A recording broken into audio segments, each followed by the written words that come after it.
Hello everyone, welcome জানাচ্ছি সবাইকে আরও একবার চৈতালি রান্নাঘরে। সবচেয়ে কম খরচে সবচেয়ে মজার একটা রেসিপি আজকে শেয়ার করব, যেটা বাচ্চা থেকে বড় প্রত্যেকেরই খুব পছন্দের হবে।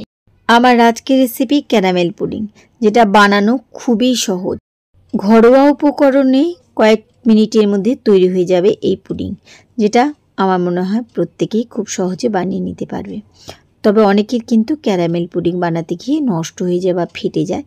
আজকে আমি যেমন করে তোমাদের সাথে শেয়ার করছি, ঠিক সেভাবে রেসিপিটা ফলো করে যদি বাড়িতে তোমরা এই পুডিংটা বানাও, এক্সেলেন্ট পুডিং তৈরি হবে, যেটা মুখে দেওয়া মাত্রই কিন্তু মিলিয়ে যাবে, আর একবার বানানোর পরে বারবার বানাবে।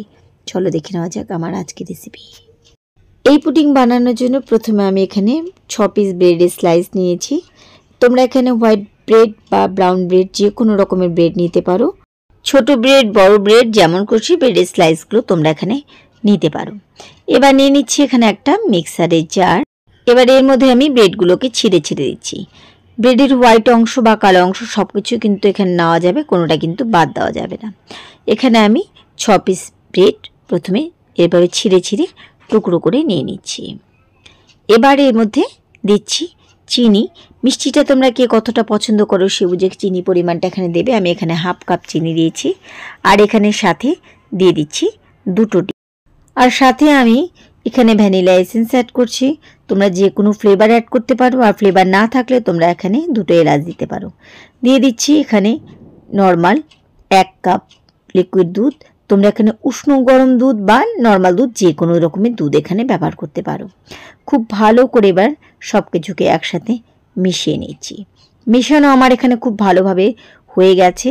তোমরা চাইলে যদি মনে হয় মেশানোটা ভালোভাবে হয়নি, তাহলে কিন্তু একটা ছাঁকনি দিয়ে ছেঁকে নিতে পারো। তবে ভালো করে ব্লেন্ড করলে আমার মনে হয় আর কোনো পাউরুটি দলার থাকবে না। এদিকে এবার ক্যারামেলটা বানানোর জন্য আমি ফ্রাই প্যানে নিয়েছি আরও হাফ কাপ চিনি, আর এর মধ্যে অ্যাড করে দিচ্ছি খুব সামান্য পরিমাণে জল। স্টিম মিডিয়াম টুলো এর মাঝে রেখে এবার চিনিটাকে ছড়িয়ে দিচ্ছি, দিয়ে ক্যারামেল বানিয়ে নেব এখানে। তবে কিন্তু এখন কিন্তু এখান থেকে সরা যাবে না, একদম কম স্টিমে আস্তে আস্তে করে আমাদের কিন্তু ক্যারামেল তৈরি করতে হবে। তাই যেটা আমাদের ক্যারামেল বানাবে অনবরত স্প্যাচুলা বা খুন্তি চালিয়ে এটাকে কিন্তু সুন্দর করে আমাদের গলাতে হবে। এখান থেকে কিন্তু এখন 1 মিনিট সরা যাবে না, যদি ক্যারামেল পুড়ে যায় তাহলে কিন্তু পুরো পুডিংটাই নষ্ট হয়ে যাবে। তাই একটু ধৈর্য নিয়ে, খুব তাড়াতাড়ি হয়ে যায় অসুবিধে কিছু নেই। চিনি যখন একবার গলে যায় খুব তাড়াতাড়ি কিন্তু এটা গলে কালার ধরা শুরু হয়ে যায়। তাই দেখতে পাচ্ছ মাত্র 2 থেকে 3 মিনিটের মধ্যে কিন্তু সুন্দর আমাদের এখানে ক্যারামেল তৈরি হয়ে যায়। আস্তে আস্তে কিন্তু ক্যারামেল এখানে হয়ে গেছে।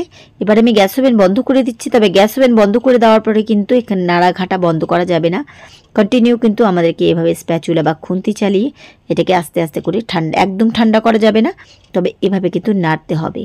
এখানে কিন্তু আমি গ্যাস ওভেন কিছুক্ষণ আগে বন্ধ করে দিয়েছি, আর ক্যারামেলটা কিন্তু খুব সুন্দরভাবে আমার এখানে তৈরি হয়ে গেছে। এবার আমি গ্যাস থেকে এটাকে নামিয়ে নিচ্ছি, দিয়ে কিন্তু এভাবে অনবরত স্প্যাচুলা দিয়ে একটুখানি ঠান্ডা করে নিচ্ছি। আর এদিকে যেটার মধ্যে আমি পুডিং বসাবো সেটা কিন্তু আগে থেকে রেডি করে রাখতে হবে। আমি এখানে একটা সিলভারের ভাবে কেক মোল্ড নিয়েছি। তোমরা যে কোনো সিলভারের টিফিন বক্স বা স্টিলের টিফিন বক্স নিতে পারো। দিয়ে যে ক্যারামেলটা বানালাম পুরোটাই কিন্তু এবার এই বাটির মধ্যে ঢেলে দিচ্ছি। দিয়ে এটাকে খুব তাড়াতাড়ি কিন্তু ছড়িয়ে দিতে হবে, নাহলে কিন্তু যেখানে এটা পড়বে সেখানে কিন্তু এটা বসে জমে যাবে। তো এভাবে ছড়িয়ে নিলাম। আর এদিকে কিন্তু আমাদের পুডিংয়ের মিক্সচারটা রেডি ছিল। এবার এটাকে ঢেলে নিচ্ছি। যদি তোমাদের মনে হয় দলা দলা আছে তবে এটাকে ছেঁকে দিতে পারো। তবে 2 থেকে 3 বার ব্লেন্ডারে এটাকে নব ঘুরিয়ে একটু চালিয়ে নিলে পরে কিন্তু এর মধ্যে আর কোনো দলা থাকে না, একদম স্মুথভাবে কিন্তু বেরিয়ে আসে। দিয়ে দিলাম এর মধ্যে, পুরোটাই ঢেলে নিলাম। এবার এটাকে গ্যাস ওভেনে নিয়ে যেতে হবে। গ্যাস ওভেনে আমি এখানে একটা কড়াই বসিয়েছি, নিয়েছি সামান্য পরিমাণে জল, আর এর মধ্যে একটা স্ট্যান্ড বসিয়ে দিয়েছি। স্ট্যান্ডটা কিন্তু সবসময় জলের সমান সমান রাখবে, যেন বাটির ওপরে জল না উঠে আসে। দিয়ে আমি এখানে বাটিটা বসিয়ে দিয়ে ঢাকা দিয়ে ঠিক 20 থেকে 25 মিনিট মিডিয়াম ফ্লেমে অপেক্ষা করছি। এর মধ্যে কিন্তু আমার এখানে পুডিং দুর্দান্তভাবে কিন্তু তৈরি হয়ে গেছে, একদম নো ফেল রেসিপি বলতে পারো। এবার আমি একটা সাসলিক কাঠি দিয়ে দেখে নিচ্ছি, ক্লিন এসেছে, মানে আমাদের পুডিং একদম রেডি। এবার কিন্তু এটাকে আমি ওভেন থেকে নামিয়ে একটু ঠান্ডা করে নিচ্ছি। নিয়ে তোমরা চাইলে ঠান্ডা বা গরম গরমও কিন্তু সার্ভ করতে পারো, তবে কাটার মতো একটুখানি ঠান্ডা করে নিতে হবে। এটাকে আমি একটুখানি ঠান্ডা করে নিয়েছি। দেখতে পাচ্ছ কি দারুণ পুডিং কিন্তু আমার এখানে তৈরি হয়ে গেছে।